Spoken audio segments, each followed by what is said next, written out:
if you're hungry, you're most probably going to be super hungry for food if you haven't eaten for a long time. But this is the kind of hunger that will make us run to the fridge and pick up something to eat and stuff like that. And this is not really what I want to talk about today. Today, I want to speak about hunger that is inside of you, that is hunger on the emotional level, psychological and spiritual level. When I first came to America, I felt so hungry for mom's spicy foods. Memories come to my mind, memories of zigni, spicy chicken, and some boiled eggs inside of them, and names like mulfiya, bamia, and some names that okra. Well, I guess we have okra here. It's called bamia. And so these are the spicy stuff that I miss a lot. So I became so hungry for my mom's food. And also, I tried to replace that, of course, when I came to America with the stuff like Big Mac and Burger King. And of course, the pizza, American pizza, Papa John's is a good one I like. And Costco pizzas are also amazing. Anyway, so I tried to replace it, but they were not spicy. None of them had some spiciness in them. But, I got used to it. So my hunger was filled and I felt, satisfied like everybody would after being hungry and eating. But then, even with all this amazing stuff, the pizzas, the pepperoni pizza, and, all work pizza, and all the Burger King stuff, I still felt hungry. But this kind of other hunger was deeper hunger.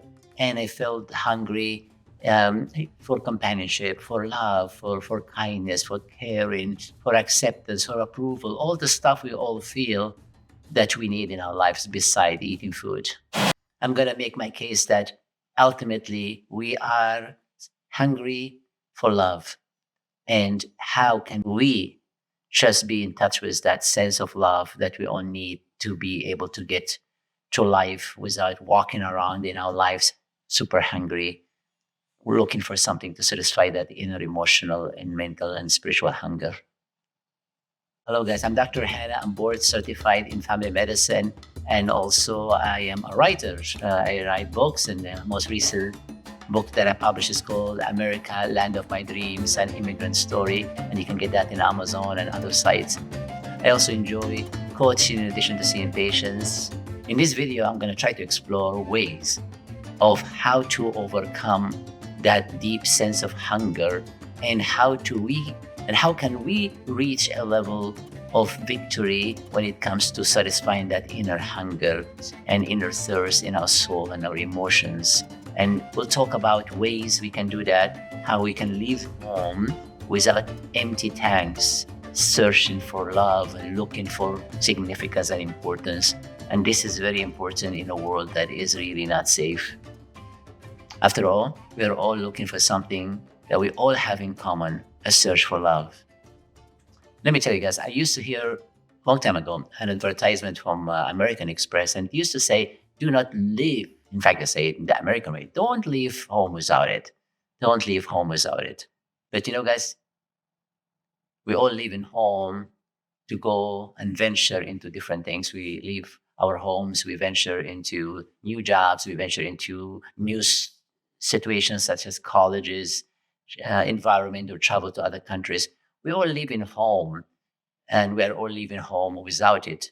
And wait a minute, I'm not talking about without it being the American Express card, which can be expensive, but I'm talking about without filling our inner hunger and inner thirst. So we are living home without being totally filled and fully satisfied internally, but instead we're leaving home without that, and hence we're leaving home hungry and thirsty for relationships, for love, for connections, for approval, for all the stuff that we all search for.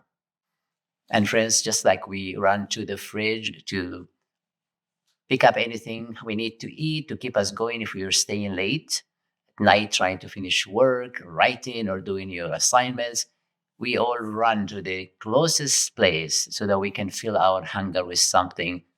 Oftentimes, it's filling our hunger with junk food, if I can say that. And junk food can be chocolates. I love chocolates for sure, dark chocolates, just to be on the healthy side. But we always run to get that satisfaction, to satisfy that hunger. We run to drink something to satisfy the thirst. But don't we all do that also when we are running to satisfy our inner hunger and inner thirst for love, for intimacy, for companionship, for approval? And but similarly, though, we can also run into junk relationships, just like we can run into junk food, maybe get diarrhea, abdominal pain, gas pain, or all those things that actually will require you to see a doctor. Junk food can also, in the long run, make you come to see a doctor for diabetes, hypertension, all kind of diseases. Yes, you keep the doctors busy, but you also keep them rich. The more we eat junk food, the more we keep the doctors rich, and they can go to Hawaii and Alaska and many places. But you know what? Let's go back to inner hunger and inner emotional hunger. If we go to junk relationships and relationships to satisfy that hunger for approval, for liking, for all this thing, we're also going to make the doctors rich because, we're going to go and see our doctors and medical providers because we are internally overwhelmed. We have gotten the effects of junk relationships and junk experiences. And so we get sick emotionally. We get sick and tired and fatigued, and we need some help. And that's good. That's the time when you need to get the help. But I'm talking today about how are some of the ways that we can reduce dependency and reaching out to junk relationships, just like I talk about to reduce the dependency and reaching out to junk food that can affect us. Both of them can affect us negatively. But let me tell you guys that just like the junk food can never satisfy our inner hunger, this is like eating dessert and chocolate every day for breakfast, lunch, and dinner. I mean, this is not going to satisfy us. So eventually we are going to be looking for a balanced meal. We're going to be looking for some healthy diet, Mediterranean diet or something, so that we can begin to feel the positive effects so we don't get hungry and sick and tired all the time. Same way with relationships, when we feed ourselves with junk relationships and experiences that are not worthy, whatever experiences people just reach out to get that inner hunger, inner thirst. Some people reach out to addictions and substances and all that kind of stuff. So, but similarly, those reaching out to those things and experiencing those junk kind of relationships and such will not satisfy our soul. We're still going to come out because there's no balanced emotional meal and healthy meal. So we're going to end up coming still very, very thirsty and very, very hungry, still looking for love, still looking. So it gives us a high of feeling loved and then drops us back into feeling not loved and still looking and more and more. And so it becomes a cycle. But at the end of it, we never get satisfied. And we're still going to be continuously feeling thirsty and hungry. And our tanks is totally empty. Just finished an amazing conference in a beautiful state of North Carolina.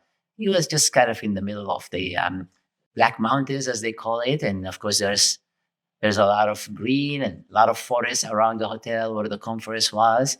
And so I kind of went to the hotel room lady. I said, "Excuse me, young lady, do you have any sightings of wild animals here?" Okay. So actually, I was hoping that it was getting close to the evening, and I was hoping that I can take a nice walk around the hotel premises, but then it's all kind of foresty and a little getting to be dark a little bit. So I just want to make sure that I wouldn't experience situations where I can meet a potentially wild animal. So the lady looked at me and said, "Yes, we have bears here." I said, "What? Bears?" Of course, the movie images of bears jumping on the trees, and they look like so quick and fast. They can really outwalk you or outrun you, and they can climb trees so you cannot even hide. And then if you play dead, they might like to kill you as well. Who knows? Somebody said play dead. I don't know. That thing will work. And so I kind of said like, "Oh, really?" And then she kind of wanted to confirm that. She said, "Yeah, she saw bears in her backyard, and she lives on the mountain somewhere." And so I said, "Oh, okay." So I decided anyway. I did an executive decision. I decided, why would I do that? So I just went to my room and I kind of watched a YouTube video and ate some healthy food a little bit, some chocolate at the end of that, and fell asleep. So, in a sense, I kind of made a decision that there is something that I was craving for, maybe a nice, beautiful walk and enjoying the high of feeling like I am enjoying the wilderness a little bit and the beautiful sky and all that. But there was a reason that it was not good because it could have, you know, made me kind of have an encounter with a bear. So I decided not to do that. So that's kind of thing. The drive towards wanting to do something, and then you realize the consequences of that something potentially can be bad, and so you make a change. But then because I wasn't really so craving to take a walk, I decided to turn it off. I just wanted to live an extra day. But I want to just expand that a little bit. When we leave our homes and places of security, maybe, even just leaving your dorm and leaving your city, state, country, coming into these new places, in a sense, we are walking and going into the wilderness of different things, different relationships, different things. And I might dare to say, we might run when we are totally walking empty, devoid and empty without feeling loved and so much thirsty and hungry for love, acceptance, approval. We might literally be walking towards the wilderness of human relationships, and we might encounter human bears. I don't know if you ever heard that phrase, human bears. I never heard of it before, but it sounds like it can be true. Human coyotes. Yeah, this is real. Coyotes can be smuggling people and all that, but we can meet human snakes almost. We can be poisoned in relationships. We can have an encounter with a narcissistic, toxic human being worse than the bear, and they can destroy you emotionally, psychologically, financially. So I guess I'm trying to say walking hungry can be deadly, not just in the wilderness or the forest where the animals abide, but nowadays we can even encounter it in our environment, wherever we are.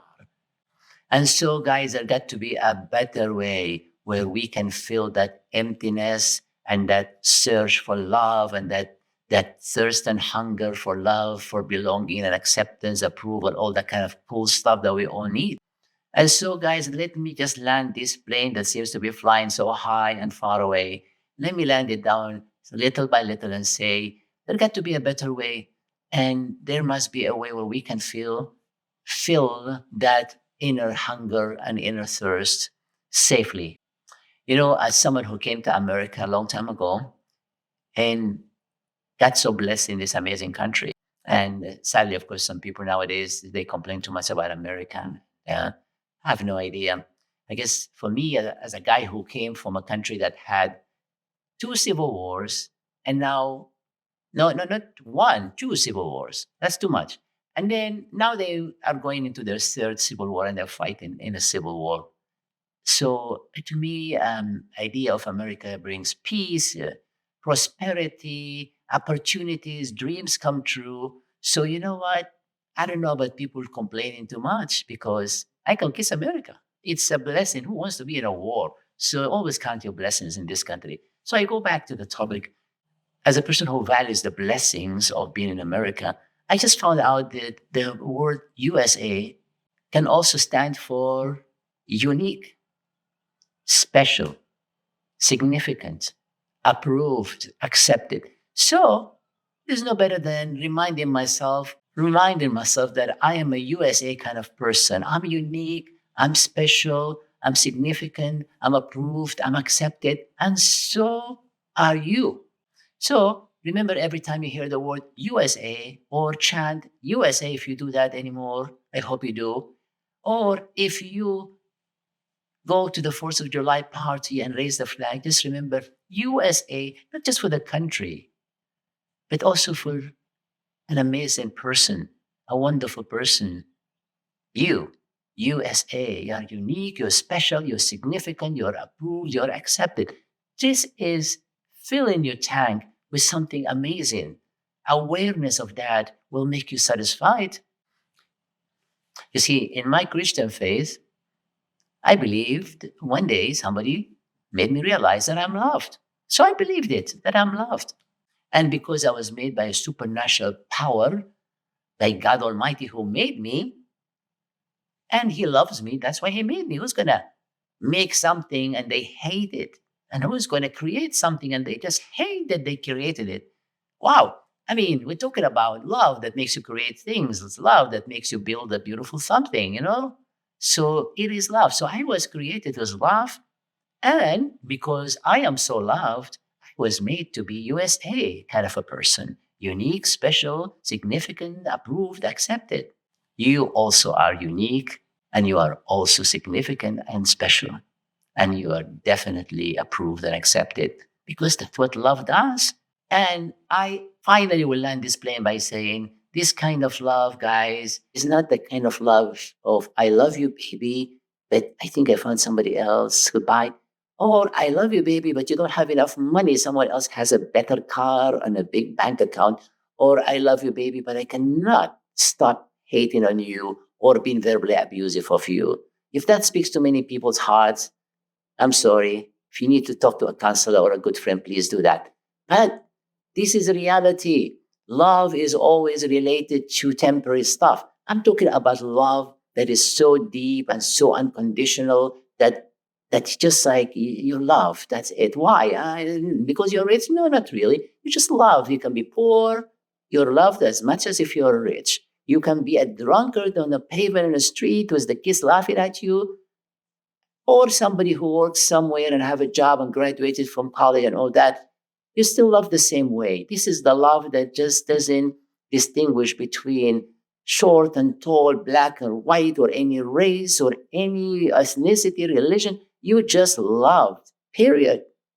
And that's the kind of love that will fill our tanks and will convince us and will assure us of our U.S.A. unique, special, significant, approved, and accepted. And you know, guys, this is the love that will fill me, will fill you, will assure you how you are so important, so valuable, so significant, and so unique. And that's the kind of love that will make us able to walk out of our life, I don't know, places that we're in, homes, into the unknown, into venturing into a new job, venturing into a new business, into a new country, into a new city, because this love will keep us grounded, aware of how valuable we are, so we don't start to be looking for human bears, and so that we don't run into human bears or coyotes or snakes or narcissistic kind of toxic people that will promise us and make us feel more thirsty and more hungry than we ever started with. That's the kind of love that will help me and you to change our life, to change our behaviors, to make us change to feel better. Because if there is no love, why change? But when I'm loved, I feel I can change because I don't have to work hard. I don't have to work so hard to gain that love. I am loved. And that is really a very important criteria to help me feel full and not empty, satisfied and not thirsty or hungry, and also be able to change to something better, to do more things that I would like to do to make my dreams and your dreams come true. Thank you guys for listening, and I think this has landed the plane hopefully safely, and hopefully I didn't add any more confusion to whatever confusion you might be having right now. But until we talk again and meet again in another video, love you guys. Peace.